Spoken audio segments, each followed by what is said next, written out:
Amis de Café Évangile, Jean, l'un des 12, disait à Jésus: Maître, nous avons vu quelqu'un expulser les démons en ton nom. Nous l'en avons empêché, car il n'est pas de ceux qui nous suivent. Mes chers amis, dans les évangiles, Jésus a surnommé Jacques et Jean les fils de Zébédée comme les fils du tonnerre. Et ce surnom, sûrement, est dû à leur caractère fort et impétueux. Rappelez-vous que Jacques et Jean, ils étaient des pêcheurs originaires de la Galilée et ils étaient des amis de Saint-Pierre. Quand le Seigneur avait demandé à Pierre de jeter les filets après la longue nuit de pêche sans rien prendre, l'Évangile nous dit que Jacques et Jean étaient avec Pierre, étaient avec Simon. Par conséquent, ils sont les amis de Pierre. Et eux aussi, écoutant l'invitation du Maître, du Christ, comme Pierre, ils ont tout laissé et ils ont suivi Jésus. Et dans cela, nous avons vu comment a été leur vie autour du Christ. C'était des gens qui avaient un zèle si profond, si farouche par amour au Christ. Et ce zèle les a amenés jusqu'à même à demander à travers leur maman ces 2 places d'honneur à la gauche et à la droite du Christ. Et aujourd'hui, nous voyons que ce même zèle-là, ce caractère fort de Jean et de son frère Jacques les a amenés à empêcher quelqu'un qui faisait des miracles au nom de Jésus.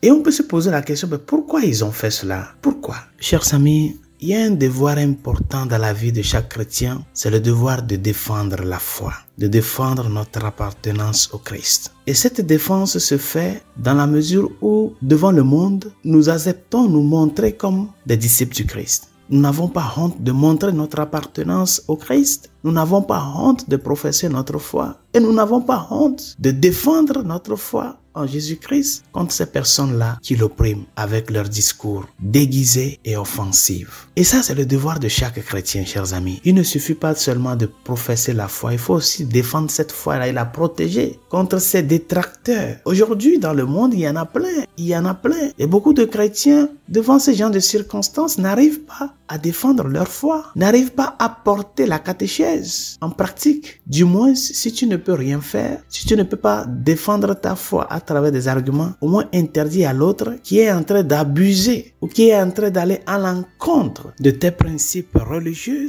de ne pas le faire. Vous voyez, c'est un devoir pour nous, c'est un devoir du chrétien de défendre sa foi. Et nous tous, nous avons des dons. Le Seigneur nous en a comblés à tout un chacun de nous. Ces dons-là que nous avons, nous devons aussi les mettre au service de notre appartenance religieuse. Quel soldat, par exemple, va vouloir qu'on parle mal ou bien que quelqu'un agisse en mal contre son chef? Jamais. La première des choses que fait ce soldat, c'est d'interdire et de protéger les intérêts de son chef. Saint Paul, après sa conversion, a mis au service de l'Évangile ce qu'il est et ce qu'il a.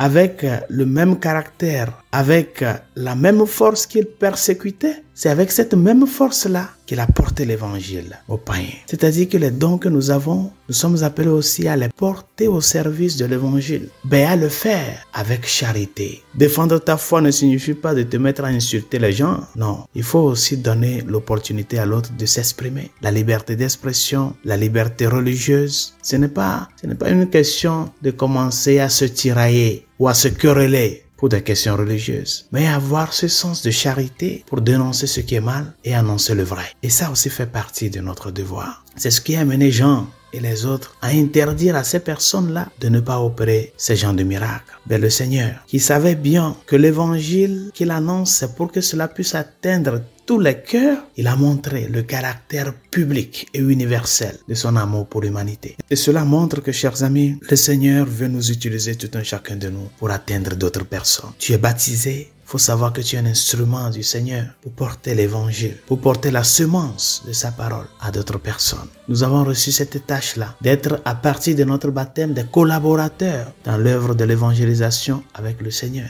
Et c'est pour cela que nous sommes Église. Que chacun se préoccupe d'être ce vrai instrument-là, d'être disposé à ce que le Seigneur puisse s'en valoir de nous pour atteindre d'autres cœurs, pour atteindre d'autres vies, pour atteindre d'autres âmes. Que sa grâce nous y aide et que sa miséricorde nous réconforte. Bonne journée, Dieu vous bénisse.